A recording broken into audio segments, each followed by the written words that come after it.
अब तो राजा भौमासुर ने कहा कि मेरे अंदर बल भी बहुत है, और जब मेरे अंदर बल है अब तो मैं एक काम करूंगा। कि क्या काम करोगे? तो जितने भी राजा महाराजाओं के घर हैं, जितने भी राजा महाराजाओं के घर हैं, उनके घर में जितनी भी पुत्रियां हैं, सब राजकुमारियों का हरण करके लाऊंगा। सब राजकुमारियों का हरण करके लाऊंगा।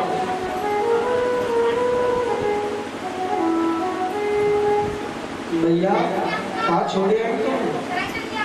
अच्छा छोड़े आएंगे ऐसा तो मैं तारों लगाए हुए छोड़े आई हूँ। अच्छा देखो मैयाओं का हृदय कितना कोमल होता है ना? क्यों परीक्षा जी? अब आप समझते होंगे कि अब परीक्षा की मैया है ना, तो बाई चांस तुम बात बता दे तो उनके पड़ोसी के हाल क्या क्या ऐसा हुआ था। एक किसान था, जैसे परीक्षित जी है ना, ऐसे किसान था, और इतने गरीब थे तो सब कुछ होते पर लेकिन गरीब थे। अब जब गरीब थे तो मैंने बताया था ना कि संसारों में दो हट विचित्र होती है, पहली बाल हट और दूसरी मैं बताऊंगा क्योंकि कल तो आए थे रुके तो अब उसकी पत्नी बोली, पत्नी बड़ी जिद्दी, अब वो बोली कि चाहे तुम खेते बेचो, चाहे घरे बेचो, चाहे कचू बेचो, और चाहे बेचो बाहर जाओ, मेरे का तो सोने को हार चाहिए, मेरे लिए तो सोने को हार चाहिए। अब तो पत्नी ज्यादा जिद पकड़ेगी कि सोने को हार। अब तो भैया किसान ने की भैया खेती बेचना पड़ेगा, सोने को हार के खाएगा। अपने मित्र के पास में चला गया। अब जैसे ही मित्र के पास में गया और किसान ही उसका मित्र था, भाने में भैया ऐसा है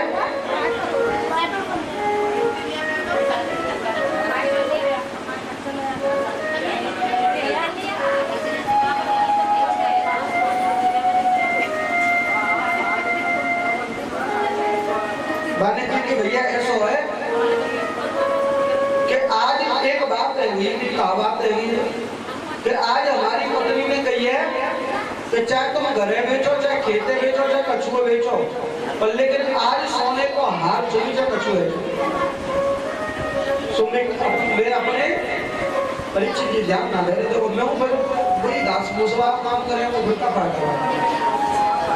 हाँ तो उसने कही कि भैया ऐसा है, मैं अपने खेत गिरवी रखे आया और साथ में कागज लेके आया था खेत के। अब जैसे ही कागज लेके आया तो वहां पर जो दोस्त था ना बड़ा होशियार, वो बोला कि ऐसा है तुम मेरे पास तो झूठे को या खेत लिखाया जाएगा, मैंने खेत देखा है बेच लिया और देखा है मैं बाजार में नकली सोने को हार दे रहे भरवाए के दे रहे और बाहर जाके तो अपनी पत्नी दे दी, उसे जाकर के तू अपनी पत्नी को दे देना, फिर ठीक है। अब उसने झूठ मास के कार्य को खेत लिख दिया। अब जैसे ही वाले खेत लिखो और ले जा करके अपनी पत्नी के पास में एक नकली सोने को हार दे। अब जैसे ही नकली सोने को हार दिया और नकली सोने को हार देने की बाद जैसे आपकी पत्नी रहे हो ना, अब पत्नी को जैसे दिया तो पत्नी बड़ी खुश है।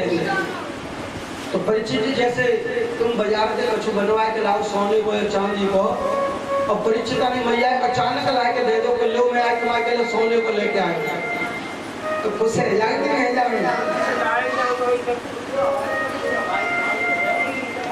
मैं ऐसा लगा तुम मोती ज्यादा गई भाई, मोती तो अपनी पत्नी से डर लगा तो तुम्हें लगा तो लगा नहीं, वो तो अपनी पत्नी से डर लगा तो पर तुम्हें लगा तो लगा तुम लगा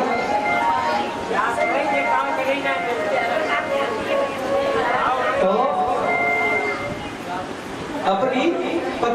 के दे दिया। अब पत्नी को ला करके दिया तो पत्नी बड़ी खुश, भैया आप तो सोने को हाल आए हो। और आए करके पति ने जो गई कि देख ऐसा है, जब बगलवारी है मत बता दियो, बगलवारी है ना बता दियो। पत्नी तुम पता तो दे मैया के हृदय कैसा होता, बड़ा कोमल।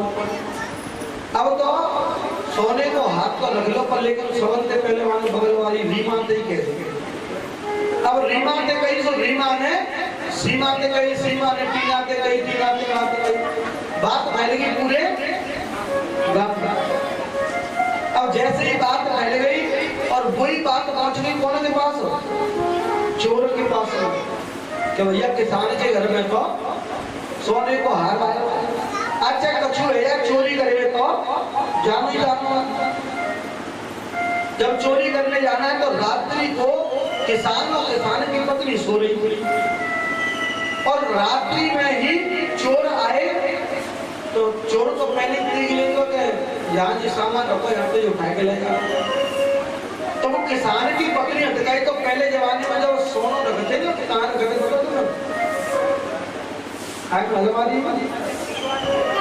हाँ दीवार में से पत्थर निकालते वहां अंदर सीमेंट पे बुक करवा देते, वही में रखवा देते, फिर वो पत्थर वही वही फिट करा देते, उसका पता ना चलता। अब ऐसा हुआ कि बाने सोने को हार रखो और रोजाना सवेरे रोज चेक करती है मेरा रखो है कि ना रखो, मेरा रखो है कि ना रखो।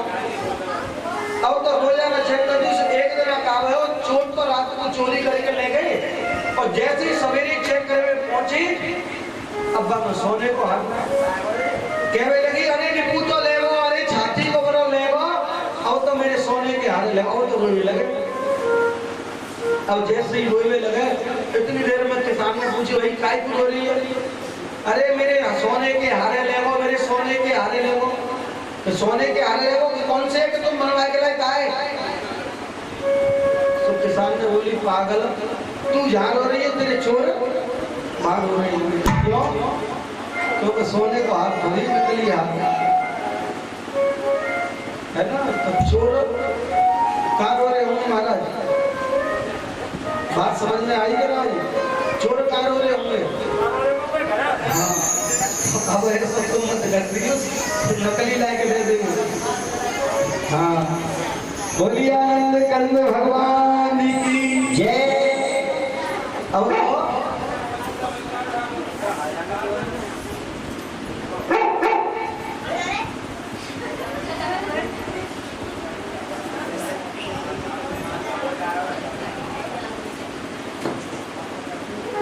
बोलिए आनंद कंद भगवान की जय। कहाँ चल रहे थे कथा में?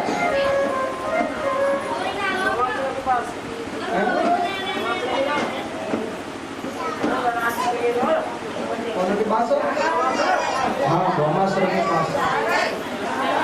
अब तो भौमासुर ने कहा कि जितने भी राजघरानों में जितनी भी राजकुमारियां हैं उन सब राजकुमारियों को लाऊंगा और एक साथ ही उनके साथ में विवाह करूंगा।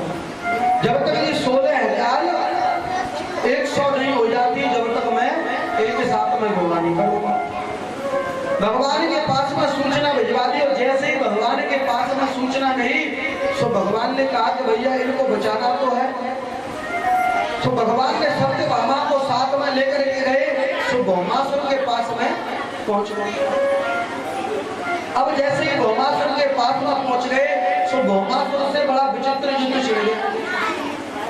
अब जैसे ही बड़ा विचित्र युद्ध छिड़ा, अब तो भौमासुर भगवान श्री कृष्ण के हाथों मारा। अब जैसे ही भौमासुर भगवान के हाथों मारा गया तो मेरे प्रभु ने भौमासुर को कारागृह में प्रवेश किया। तो कारागृह में 16,100 राजकुमारियों को देखा। 16,100 राजकुमारियों को देखा तो मेरे गोविंद के नेत्र सजल हो गए। अब जैसे ही मेरे गोविंद के नेत्र सजल हुए तो सोचने लगे कि अब जी राजकुमारी जाएंगी कहाँ? अब ये राजकुमारी जाएगी कहाँ? क्योंकि दुनिया का कोई भी राजकुमारी से विवाह करने के लिए तैयार नहीं होगा। और जब कोई राजकुमार विवाह करने के लिए तैयार नहीं होगा, जब कोई राजकुमार विवाह करने के लिए तैयार नहीं होगा, तो इनके लिए रास्ता कौन सा है? इनके लिए रास्ता कौन सा है? अगर ये बाहर जाती हैं तो कोई भी राजकुमार ने विवाह करेगा, और ये घर पे जाती है तो इनके माता पिता इनको घर पे नहीं लगेंगे, क्योंकि भौमासुर की कारागृह में रह करके आई है। भगवान ने कहा कि अब बताओ तुम कहाँ जाना चाहती हो, अब तुम कहाँ जाना चाहती हो? अब भगवान ने कह दिया कि तुम कहाँ जाना चाहती हो, तो गोपियां बोली कि भैया ऐसा है, हम तो तुम्हें ही अपने पति के रूप में वर्ण कर लेते हैं, हम तो तुम्हें ही पति के रूप में वर्ण कर लेते हैं। भगवान ने कहा अगर मुझे तुम पति बना लोगी तो लेकिन मैं तो तुम्हारे साथ एक साथ विवाह कर लूंगा, लेकिन तुम्हारे पास पहले दो रास्ते, और दो रास्तों पर जाकर के देखो। अब तो राजकुमारियों ने कहा कि बताइए महाराज क्या रास्ता है? कि रास्ता ये है महाराज कि आप जो है या तो किसी गलत मार्ग पर चली जाओ, और अगर गलत मार्ग पर नहीं जाती हो तो या फिर किसी कुएं में गिर करके अपनी आत्महत्या कर लो, अपने किसी कुएं में गिर करके आत्महत्या कर लो, केवल यही है। तो जितनी भी गोपियां थी, जितनी गोपियां बंद कर रखी थी, सबसे कहा कि राजकुमारियों अब मैं तुम्हारे साथ 16,100 सबके साथ में मैं विवाह कर लेता हूं। अब भगवान ने कहा कि अगर भगवान ऐसा नहीं करते, और जब भगवान ऐसा नहीं करते तो बताओ समाज में कितनी बड़ी विकृति पैदा हो जाए, समाज में कितनी बड़ी विकृति पैदा हो जाए। अब तो उन्हीं राजकुमारियों ने भगवान को ही अपने पति के रूप में वर्ण कर लिया, स्वीकार कर लिया, और मानवीय गुणों का अधिकार समझने के बाद भी भगवान को उसने अपना पति माना। सबके सच्चे पति वही बने। अब जैसे ही सच्चे पति बने, लेकिन राजकुमारियों के साथ में तो विवाह कर लिया एक साथ, तो भगवान द्वारका में आ गए, और द्वारका में आने के बाद भगवान के कितने विवाह हुए थे?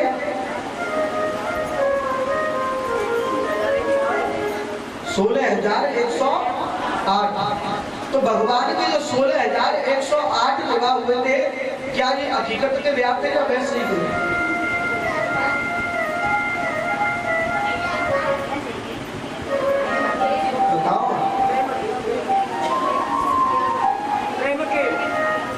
प्रेम के, जब प्रेम के तो फिर वो गोपी उनके समय क्यों रहने लगी?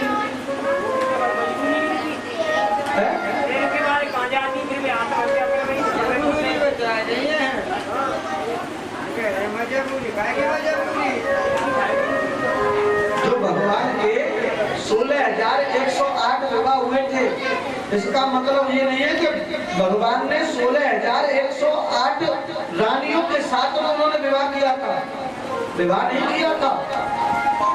भगवान तो तुम कह रहे कि विवाह करना, क्यों समझा रहे?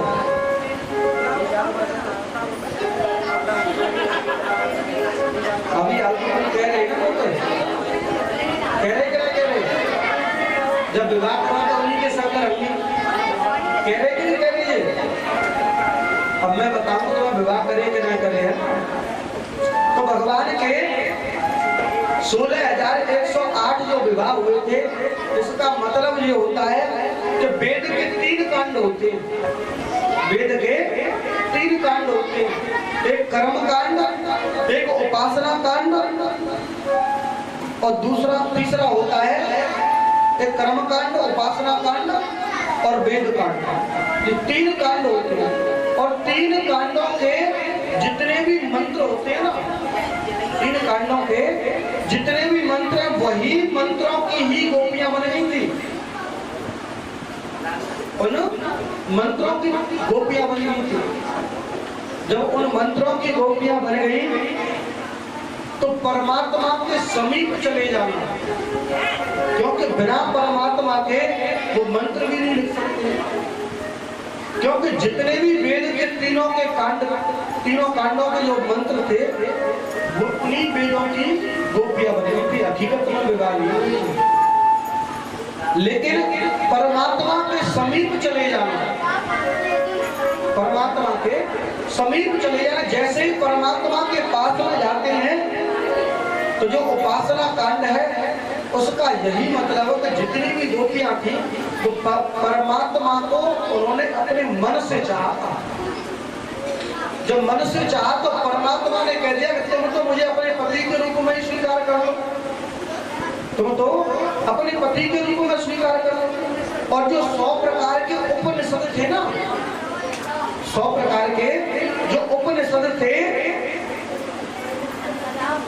जो 100 प्रकार के उपनिषद थे जिसमें भगवान कृष्ण की भक्ति का प्रतिपादन करके बताया।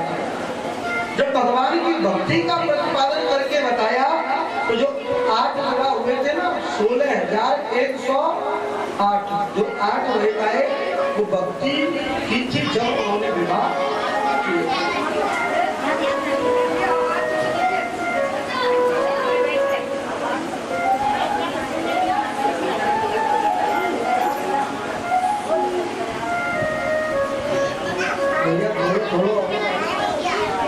जगह करवा दो भैया, अरे श्याम भैया जगह करवा दो भैया।